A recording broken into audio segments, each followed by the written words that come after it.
This happened a few winters ago. I had just finalized my divorce about 6 months earlier, and to put it lightly, I needed a reset. Christina, my girlfriend at the time, suggested we take a trip somewhere quiet, something different from the chaos I'd been dealing with. We found a rental on a lake in upstate New York, and I booked it for a week without much thought. The place was exactly what I was looking for. A modern but cozy house positioned right on the lake, surrounded by woods, with only a handful of other properties scattered along the shoreline. Most of them were empty. It wasn't exactly peak season for lakefront living. I welcomed that though. I really just wanted to be as far from civilization as possible. The host wasn't going to be there, but he gave us some detailed instructions on where to find the keys, some stuff about the house, all the standard Airbnb stuff. We arrived in the morning, and when we got there was a small package sitting on the front steps waiting for us. There was no return address, just a little handwritten note that said, "Enjoy your stay, make sure to stay warm." That part was kind of cute. But there was something else in the package, a tiny box of matches. We figured it was some kind of welcome gift, a weird one, but harmless enough. Christina laughed and made a joke about how the upstate people have always been a little odd, and that was that. The next 2 days were exactly what we wanted. Long hikes through the snow, hot drinks by the fireplace, total peace and quiet. Oh yeah, I should probably mention that the snow had been steadily falling since we arrived. Not quite a blizzard because there wasn't that much wind or fog, but there was enough snow to make the landscape feel untouched. It was perfect. I think it's a good time to describe the layout of the house, at least somewhat. The master bedroom where we slept was on the second floor. It had these massive windows across from the bed that overlooked the lake. The roof, or at least the windows, must have been pretty thin because we could hear the patter of snowflakes from inside, which was a really nice touch. There was also a skylight in there, so we could fall asleep to the beautiful sky and snow. Sometime after midnight on the third night, I woke up to a sound. It was barely audible over the sound of the wind and the snow. The first thing I noticed was actually the storm. The snowfall had gotten considerably heavier since I had fallen asleep, and the outdoors was starting to resemble more of a blizzard. I shifted my focus back to the sound and realized why it stuck out. It sounded man-made, almost mechanical, unlike the natural sounds you'd expect to hear out in the wilderness. I quietly got out of bed, careful not to wake up Christina, and I made my way across the room. I looked out the window and saw the last thing I expected to see. A snowmobile. It was moving slowly across the ice. I know it's not the most abnormal thing. People drive snowmobiles on frozen lakes all the time, but I was just so confused given how late it was. Like I said, the snow was falling more heavily now, so visibility wasn't great, but I could still make out the shape. The driver was moving cautiously, like they weren't completely sure about the ice, and then they just stopped entirely. I watched as the person climbed off and started waving their hands like they were in distress. It looked like they were shouting, but I couldn't make out what they were saying. To my horror, I realized that they were facing in the direction of our house. Did they know we were there? It was impossible. Either way, it looked like they needed help. So I woke Christina and told her what was happening. Then I got dressed, went downstairs, and stepped outside onto the deck. It was freezing, even with the layers I was wearing. As soon as I opened the door, I got hit with another surprise. The person on the ice was a woman. I could tell because she was shouting for help, saying thank God someone's there, and repeating that she lost her little boy somewhere in the snowstorm. It sounded like she was crying, or borderline hysterical. It wasn't a question of whether or not I'd help. If there was a child out there in that weather all alone, they weren't gonna last long. I laced my boots and made my way toward the lake, telling Christina to stay inside. As I approached the woman, I started to make out more details of her appearance. She was bundled up in a thick fur coat, and her hair was pulled back into a tight braid. The ice was completely solid. There wasn't even a chance of falling through. So I started to relax, knowing that it would have been impossible for that little boy to have fallen through. As I got closer, she started saying that he had run away from home and that she was looking for him. That statement gave me some pause. I had expected her to say something like he had fallen off her snowmobile and she hadn't noticed, and then I started to think about how ridiculous even that story was. How the hell do you not notice your own kid falling off a snowmobile? The adrenaline must have been clouding my judgment, because I hadn't even thought about that until right then. I was just about to ask her for more details when she said something that literally made me freeze. She asked me if I still got those matches, and I could tell she was smiling. For a split second, I had no idea what she was talking about, and then it all clicked at once. The matches, that package from the first day, the note. She had left it, not our host. Before I could react, she reached into her coat and pulled out a gun. She demanded my wallet and phone, and I gave them to her. I had no other choice. The whole interaction happened within the span of not even 30 seconds. Without another word, she climbed back onto the snowmobile and disappeared into the whiteout. As she was speeding away, I turned towards the house and ran as fast as I could on the ice, shouting for Christina to call the police the whole time. She was already on the phone with them when I finally made it back to the house. I locked the doors and paced the room, still shaking. I kept looking outside, half expecting to see that snowmobile circling back.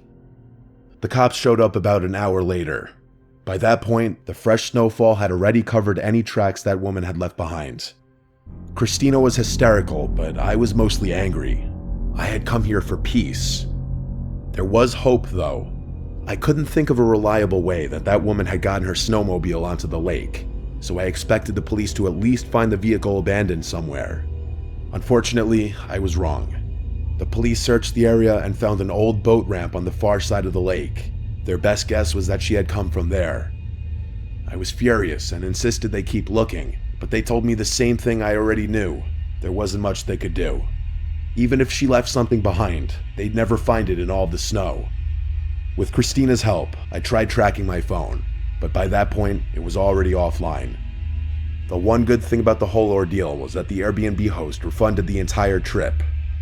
He sounded genuine on the phone and confirmed that he knew nothing about a welcome package, but something about the whole thing didn't sit right with me. How could that woman have possibly known we'd be staying there? And why go to such elaborate lengths just for a simple robbery? I couldn't help but think the host had something to do with it, but I had no proof. I brought it up with Airbnb, but they were about as helpful as you'd expect. I know I've always been a paranoid guy, but for the longest time after that, I couldn't help but feel that my ex-wife had something to do with it. It honestly makes me angry writing about this. I can just imagine her stupid face laughing at my expense. I've since come to terms with how unlikely that possibility is, but the whole thing still doesn't make any sense. Even now, I have no idea why someone would do all of that just for a wallet and phone, unless they were seriously messed up in the head and got some kind of sick pleasure out of it.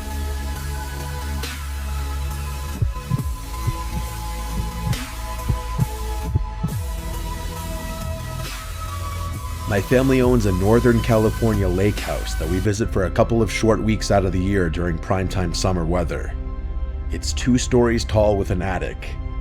When my younger sister and I were little, we used to climb into the attic and pretend we were camping with sleeping bags. We would even bring our puppy up there. There was one small window in the attic that we would peer through to look down at the lake. We always got a kick from watching people. In our early teenage years, we got a bit too big for both of us to stay in the attic comfortably, so that put an end to our sleeping bag antics.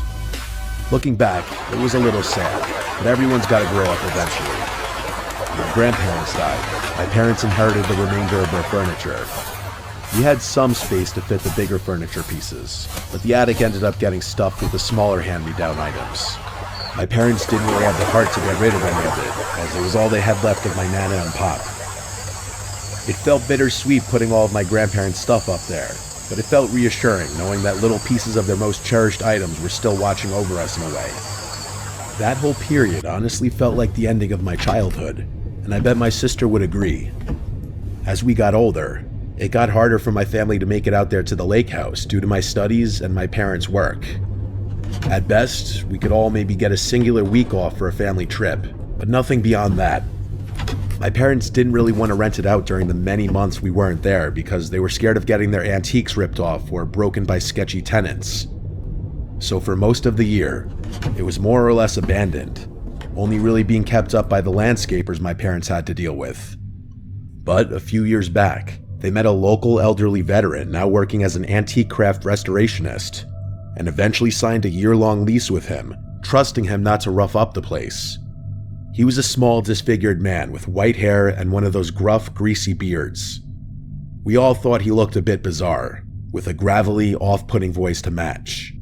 But my dad bonded with the guy over his military background. My dad told us reassuringly that none of us understood what it was like to lay your life down for your country, and that guys like him were deserving of a good deal on a place to stay. We didn't really have a say in what my dad decided to do, but I can tell firsthand that this elderly man seriously creeps me out. Besides just that, we were all a bit sour about my dad signing the lease with the guy because it also meant that we wouldn't be able to visit the lake house in the summer. Anyways, my parents could use the extra cash while putting us through college, so my sister and I got over it. Even though our parents trusted him to keep the place from burning down, they would periodically check in on him through a little prodding from the landscaper workers. Plus, my parents had to make sure he hadn't fallen or had any issues that had gone unnoticed. These indirect check-ins seemed like the perfect solution. We stayed out of his nose, but still got peace of mind. You might call that a little invasive, but this guy was getting a great deal on the place anyway. I guess an elderly, crusty guy in his twilight years couldn't really care less about occasional questions from laid-back landscapers now and then. It wasn't like he was going to be able to physically keep the lake house in shape by himself anyway. My dad reasoned that his rent at least covered the maintenance. Despite it looking like he'd been a decent tenant, that all went out the window when the maintenance guys pointed out his predatory behavior to my mom over the phone. They told my mom that while doing landscaping for the neighbors' yards, they'd often spot him sitting weirdly on the porch, staring at the children by the lake. They said they had caught him doing other things too that I don't really feel comfortable repeating. My mom was a real saint, and absolutely loathed the idea of a disfigured old man eyeing children while being a tenant in her beloved lake house. For months, she talked my dad's ear off about it until he couldn't take it any longer. I still remember my mom screaming at him about how irresponsible it was for us to be accommodating a potential predator. My dad finally cracked. When the end of the year-long lease was up, my dad tried to let him down easy. He had high respect for him as a veteran. My dad lied and told him that they planned on having some work done to the house that would leave him without electricity or plumbing for a few months. The guy left without too much of a fuss. It wasn't like the money my parents had made off of him was great. They assumed he'd be able to find another spot just fine. My mom told my dad to stop worrying about him so much. My mom wanted him out of there as quickly as possible, so we even paid the landscaping guys a little extra to help him grab his belongings. Admittedly, I was also kinda happy to see him gone. It had always felt weird that someone so strange had basically unlimited access to our house. Anyway, about a year after that, my younger sister graduated college, so my parents seized upon the opportunity, clocked in their sick days, and flew us out for a summer trip at the lake house. My parents had recently gotten a black lab mix named Bear, who my sister hadn't met yet, so she was especially thrilled. I'll skip all the irrelevant stuff, but by the time we actually made it to the house, the sun had just started setting, so we decided to leave Bear inside while we grabbed dinner in town. The house wasn't stocked with groceries or anything, so we didn't really have another option. Before we left, I noticed Bear was acting strange. His ears were perked up and he kept pacing, like he was waiting for something. I figured he was just restless from the long trip and brushed it off. We weren't gone long, just enough time to eat and let the heat die down. But when we stepped back inside, something felt off, like seriously off. Before I could say anything, I saw Bear. He was sprawled out at the foot of the stairs, panting hard. My sister screamed, and I realized there was blood smearing the floor beneath him. My mom immediately pulled out her phone, presumably to call 911. Without a word, my dad made his way into the kitchen and grabbed a knife. I followed suit, and the two of us slowly made our way around the house, searching for the intruder. By the time we made it to the top floor, my dad motioned for me to stop. It took me a second, but I ultimately realized what he was looking at. The attic hatch was open. It wasn't wide open, just cracked, but enough that we could see the faint glare of a flashlight shining down. I'm not proud to admit it, but I was petrified in fear in that moment. If it weren't for my dad, I don't know what would have happened. Without hesitation, he yanked the hatch and started bounding up the ladder. I didn't follow this time, I was too scared. I listened, expecting to hear some kind of fight, but no such sound came. Instead, a few moments later, my dad climbed back down the ladder, seemingly calm. He whispered to me that it was our old tenant, and I could tell that he was really torn about what to do. My mom eventually came running up the stairs, and when she found out what was going on, she started screaming at the top of her lungs. My dad wanted to let the guy go, but my mom wasn't having it. She had called the police already anyway, so that was that. When the police arrived, they went up to the attic and carried the guy down the ladder. He looked like he was in really bad shape, and I could tell my dad had nothing but sympathy. The police found our house key on his person, which also angered my mom because my dad had told her that he had changed the locks. Luckily, Bear survived, although he was seriously injured. As awful a thing as that man had done, my dad refused to press charges no matter what my mom or sister said to convince him. That was actually one of the biggest fights my parents ever had, and I never understood why my dad had so much sympathy for someone who had literally stabbed his dog. This all took place about a year ago, and we haven't been back to the lake house since. I really hate to say it, but this experience seriously tainted my childhood image of that house. I can't say I want to go back anytime soon.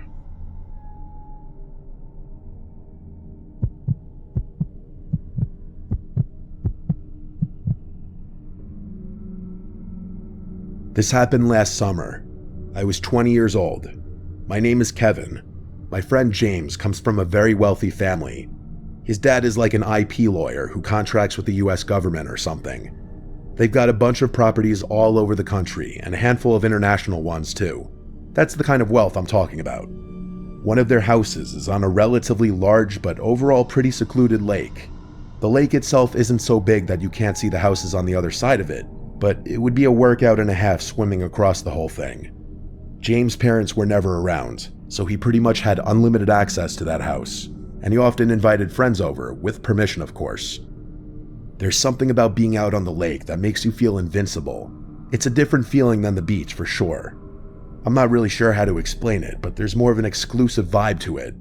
Hopefully I can be successful enough to afford one day.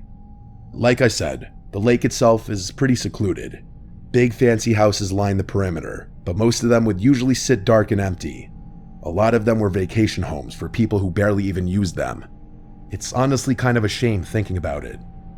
There are upsides to that though. James would throw the craziest parties there because there were usually no neighbors to call the police. This night was different though. It was just the two of us, having a more chill night. I won't get into it, but I had just broken up with my girlfriend of 3 years and I was in dire need of some bro time. We were having a few beers out on the dock when I noticed a light flicking across the lake. I can't remember exactly what time it was. At first, I thought it was just the sun perfectly reflecting off something into my eye, but even when I moved my head to the side, I could still see it. It was flashing like someone was turning a light on and off repeatedly. I told James, and the two of us became fixed on it, trying to figure out what it could be. At some point, we realized the flashing wasn't random. It was following a pattern. 3 short bursts, followed by 3 longer ones, followed by 3 short ones. I guess I'm dumb for not knowing this, but James snapped his fingers and said it was Morse code. I looked at him like he was crazy and asked him when in the world he had learned Morse code. He told me he didn't actually know it, but he knew what 3 short, 3 long, 3 short meant. SOS. I called BS and pulled out my phone, but to my surprise, he was actually right. Like I said, maybe I'm dumb for not knowing that, but I'm not really one for obscure knowledge anyway. The flashing continued for another minute or so, following that same pattern, before stopping abruptly. The two of us had just been staring at it the whole time. I really didn't know what to think. It could have been a joke, but there was always that chance that someone was actually in trouble. James immediately suggested calling the cops, but I reminded him that we'd been drinking and we weren't legal yet. I was honestly fighting a DUI charge at the time, so the last thing I needed was another run-in with the police. He wasn't thrilled about that answer, and I could tell he was torn about the situation. The two of us couldn't really think of a rational explanation besides a kidnapping or something along those lines. We thought it might have been someone who had fallen and needed help, but that didn't make any sense because they probably would have just called the police. We've always been those adventurous, delinquent type guys, so we decided it was worth checking out ourselves. If it turned out to be serious, we'd call the police then. We went back inside. James' brother had a bunch of switchblades lying around his room. He was kind of a weird kid. So we grabbed a few of them just for peace of mind. James said he was good to drive and that we should drive around the lake to that house, but I told him I really wasn't comfortable with that for obvious reasons. He joked about my situation and I laughed it off. If we weren't driving, there was only really one other option. The two of us walked back out to the yard and dragged James' dad's kayak into the water. We were laughing at first, enjoying the adventure of it all, but the further out we got onto the lake, the quieter we got. I think both of us realized how dumb of an idea it was, but neither of us wanted to be the one to spoil the fun. The sun had almost fully set at that point, and it was getting harder to see. It wasn't pitch black or anything. We had light from some of the lake houses to guide us, but it was still a bit unsettling. As we got closer, the house came into view. It was big like the others, but it was obviously not maintained very well. For starters, the dock was half collapsed, literally. Half of it was just sunken into the water. The flashing had also stopped, which was kind of a bad sign too. We had planned on just tying the kayak to the dock, but we obviously couldn't do that anymore given how unstable it looked. Luckily, the yard wasn't too high up above the water, so we beached the kayak on the yard instead, careful not to slip on the rocks. I felt the adrenaline rush start coming on. I could tell James was feeling the same thing. We looked up toward the house. The light had been coming from the second floor, that much we knew. James was freaking out at that point and insisted that we just leave and call the police. I told him we'd have to kayak all the way back to his house to even do that, as there was no service on the lake and that we need to connect to Wi-Fi. I reminded him that we had explored 1 million abandoned buildings before, and this wasn't too different. He wasn't thrilled with that logic, but agreed anyway. Believe me, I know how dumb this was.